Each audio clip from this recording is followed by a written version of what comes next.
La femme utilisa un briquet pour se brûler la langue. Bientôt, le bout de sa langue fut brûlé. Mais il ne ressentit aucune douleur. Car 3 jours auparavant, Lisa était montée dans la voiture de son petit ami. Celui-ci l'avait emmenée dans les bois. Ils avaient offert Anna en sacrifice au diable. Mais ce à quoi il ne s'attendait pas, c'est que le diable ne l'accepta pas. Anna, qui aurait dû mourir, fut ressuscitée. À son réveil, elle se sentit terriblement affamée. Si elle ne mangeait pas assez, elle vieillirait. Après avoir mangé suffisamment, quelle que soit la gravité de sa blessure, elle guérirait. Lisa ignorait ce qui était arrivé à Anna. De retour chez elle, elle vit une scène horrible. Anna courut dans le réfrigérateur, couverte de sang, et mangea frénétiquement. Soudain, Anna cracha beaucoup d'eau de sa bouche. Lisa fut choquée par cette scène.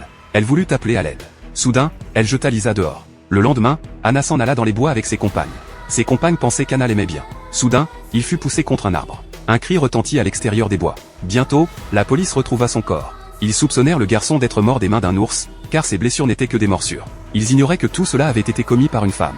Il comprit que, quelle que soit la gravité de sa blessure, il pouvait se rétablir après avoir suffisamment mangé. Il utilisa même un briquet pour se brûler la langue en parlant au téléphone avec Anna. Résultat, la langue brûlée guérit instantanément en 1 seconde.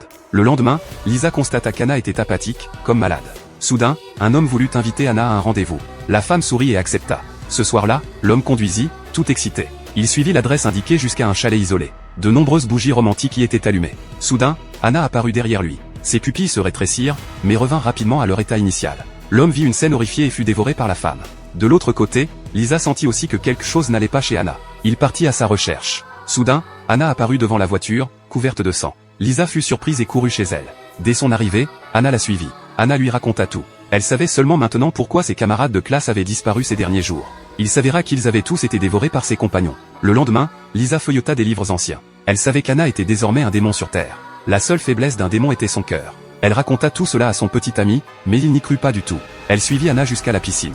Soudain, elle le poussa au sol et le dévora. À son arrivée, son petit ami était mort.